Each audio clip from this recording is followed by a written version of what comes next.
Hello everybody, JRed here, and welcome back to yet another one of my Deathmatch Civilization overviews. This is my first overview of an HD Expansions civilization, and today I am going to be looking at the Slavs. They are a very popular civilization in deathmatch team games because their team bonus allows the start of many civilizations to be much stronger. And so today I'm going to be looking at the bonuses and tech tree of the Slavs in order to really tell you what the best strategies for the Slavs are in deathmatch games.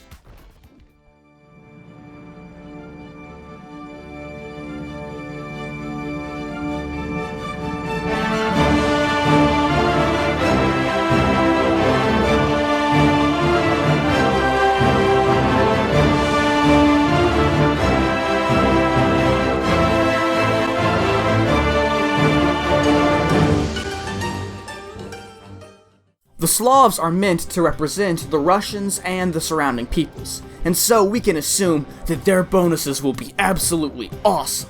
To start off, their first bonus is that farmers work 15% faster. Now this bonus is actually very interesting, because the way in which the game is coded means that it's actually not 15% at all ages and with all upgrades. I myself am not interested in these differences because I'm a deathmatch player. However, for all of you, I will put a link into the description that has all the different farming rates. In the post-Imperial Age, it takes 10 fully upgraded farmers, such as those of the Goths, 58 seconds to collect 210 food. Each villager collects 21 food before it drops it off at the mill, and the reason I use 10 villagers instead of something like 1 villager is because farmers have kind of random movements when they are gathering from farms, and I wanted to have a larger sample size in order to negate this effect. It takes 10 Slav farmers, on the other hand, only 49 seconds to do the exact same, which is actually 18% faster. This bonus is nice because it means you can get away with a little bit less farms and therefore less farmers as the Slavs, but, you know, it's not that big of an economy bonus in a deathmatch game. Their next bonus is free tracking, which of course is not important because you start deathmatch games in the post-Imperial Age. Their next bonus is that Siege Workshop units are 15% cheaper. This means that you'll be able to field more of these units. However, please keep in mind that while this gives you more siege, it does not affect the performance of each individual siege weapon. However, the Slavs already have very good siege options, and it just makes these options even better. The Slavic unique unit is the Boyar. It's basically a high melee armor paladin from the castle. It costs 80 gold, but only 50 food. Stats-wise, it looks like a more powerful Cavalier, except for the fact that it has a lot more melee armor, which in reality makes it perform very similar to a Paladin. It performs very well versus most melee units, but it's still fine versus Pierce units also. It's countered by Halberdiers, Camels, and other anti-cavalry units, but I think that its biggest disadvantage is that it's created at a castle, and as such, it's pretty difficult to field. As always, I've already done a separate video on the Boyar, which I highly suggest you watch. Moving on, their first unique technology is that monks have +3 of each armor. They're probably among the better monks because they're already fully upgraded, but in all honesty, I would much rather the HP of the Aztec monks for surviving against onagers, or the conversion speed of the Spanish in order to quickly take out enemy elephant armies. However, the Slavic monks are still very good. Their next unique technology is Druzhina. This is a very popular technology because it gives all infantry units +5 damage, not versus the unit they're attacking, but versus adjacent units. This +5 damage also ignores armor, which means that your infantry units are going to be far more lethal than other civilizations. Now, because of the way this splash damage works, I'm really not interested in a comparison between one civilization's infantry and the Slavs' infantry. The main reason for this is that while in some situations this bonus will be incredible, in others it won't have any effect at all. I am, however, interested in how you can maximize this effect. Let's look at some examples. If you take 30 Slavic champions versus 40 generic champions, and patrol both of them into each other in tight formation, you'll get 6 of the generic fully upgraded champions surviving. This is probably still a good engagement for the Slavs because they had way less units, but it's really not optimal. If, however, you put both of the armies on staggered formation, the Slavs do far better. This shows how important staggered formation is for the Slavs in order to get the infantry units to be adjacent to as many enemy units as possible. This bonus means that when compared to a generic civilization's infantry, I am much more comfortable to use the infantry of the crazy Russians. Their team bonus is that military buildings provide +5 population. Now in deathmatch games, this bonus is very strong because it means you don't have to waste villager build time on building houses. Instead, you can concentrate on creating military buildings, and as such, you're going to have a much stronger army way faster than most other civilizations. I always did think it was a little bit prissy of the soldiers to insist on having to sleep in houses instead of, barrackses. But, oh well, at least the Slavs were able to man up and kind of figure it out what barrackses are actually for. This bonus helps all civilizations except for the Huns, but it especially helps the Franks, Khmer, Chinese, Aztecs, and Goths to abuse their already strong starts and game plan in general. Now, there is a very common and very important rule in deathmatch starts, which is that you never put multiple villagers on the same building because villagers work faster when they're working alone. However, I was wondering if the Slavs actually changed this rule. Now, it takes 25 seconds to create a villager, which means that 25 seconds into the game, your 4th villager will be created. In standard starts, you'll put 1 villager on a house and 2 villagers on barracks. 21 seconds later, that first house will be created, and so you will have no town center idle time if you have an absolute perfect start. If you put all the villagers on their own separate barracks, 44 seconds into the game, you will have your first 2 barracks finished. Using pauses to eliminate human error, I send the now 4 villagers immediately to different barracks. 62 seconds in, my first 2 champions will be created. Now, assuming all future villagers go to separate buildings, at 93 seconds into the game, you will have 9 champions.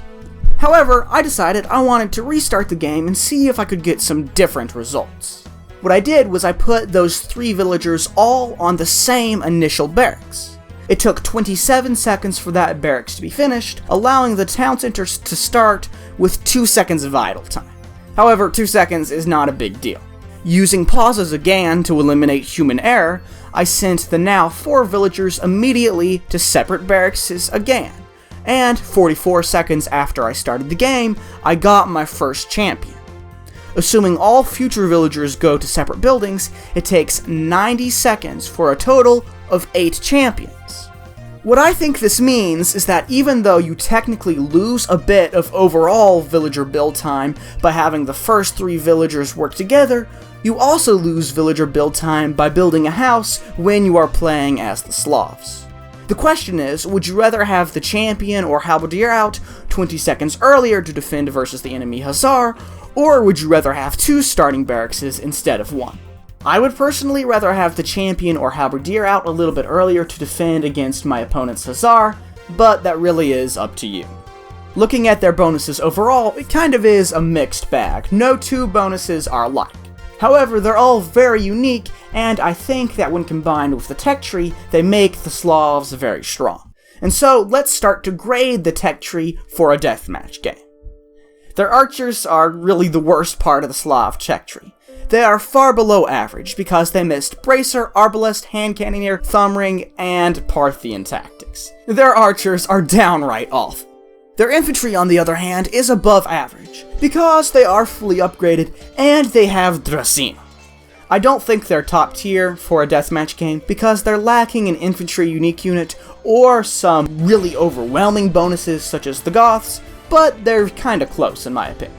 The Cavalry are also above average, because while they don't have Camel or Paladin, they still have the Boyar, which is very strong, and they have fully upgraded Hussars. Their siege is also above average, because while they do miss bombard cannon, that's all they miss.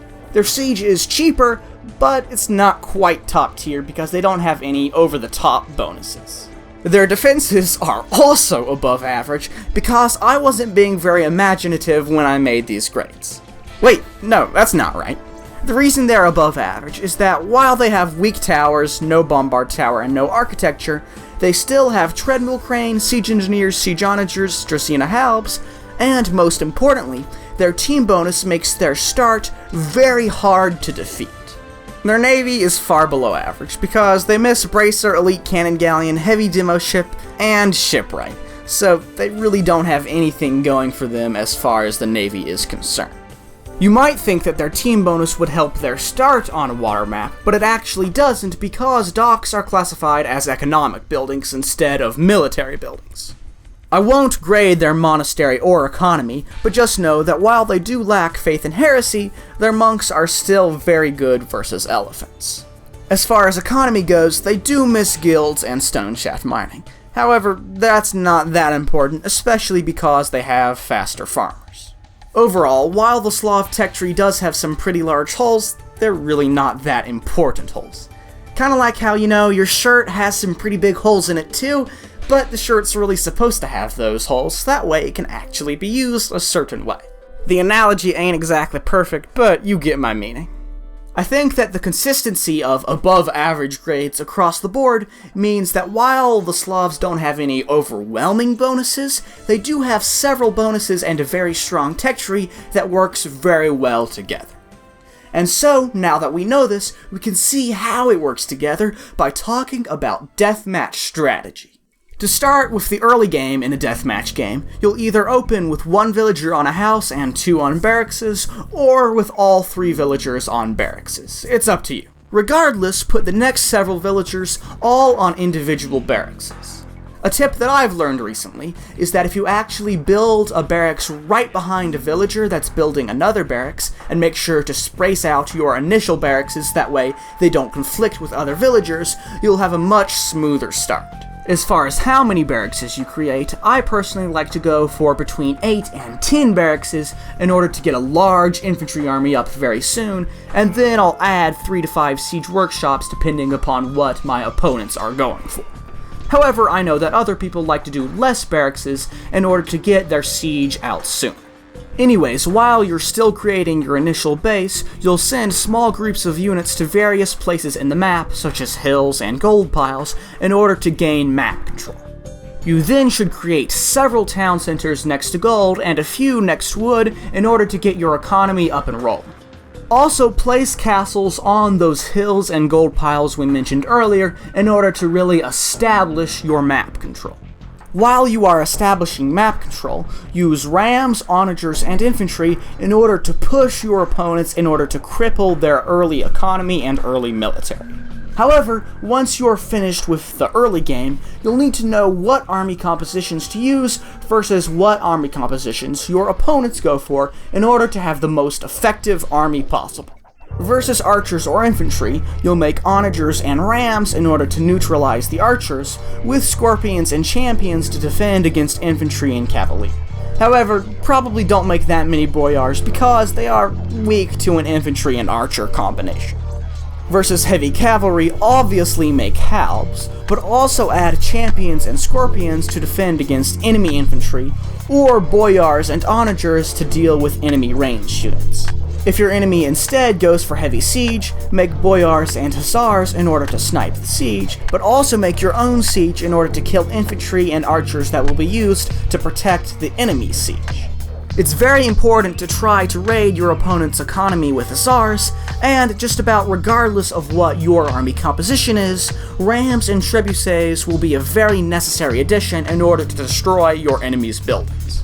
As the game goes on, once you reach your max population, it's probably a good idea to kind of phase out the weaker infantry units and instead add boyars. Even though your opponents might have the correct counters out, once you get into a population efficient scenario, boyars and siege will be way more powerful than infantry and siege. Countering the Slavs is very difficult because they have a large array of options in order to defeat just about anything. However, the Slavs do have some weaknesses. The first weakness is that while they have a very fast start, they don't have a very fast rush. The reason for this is that while they do have good cavalry, it takes a while to get that cavalry actually rolling, and while they have good siege and infantry, both of those are kinda slow when compared to a cavalry civilization. This means that while it's probably not wise to try to rush the Slavs unless you're the Goths or the Huns, I would say that it is wise to instead try to deny the Slavs map control. In other words, try to capture those hills and gold piles with units and castles before the Slavs do. Because the Slavs are so well-rounded, make your army composition based on what your civilization's strength is.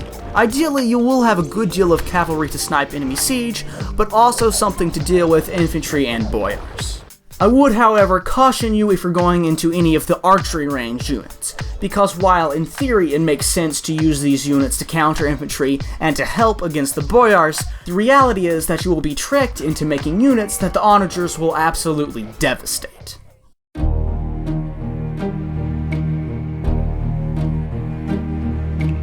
Who can say where the siege goes, how the battle flows? Only time.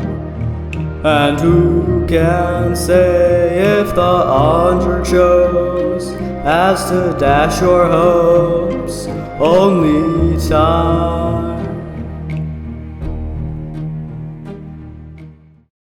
All in all, I really am a very large fan of the Slavs.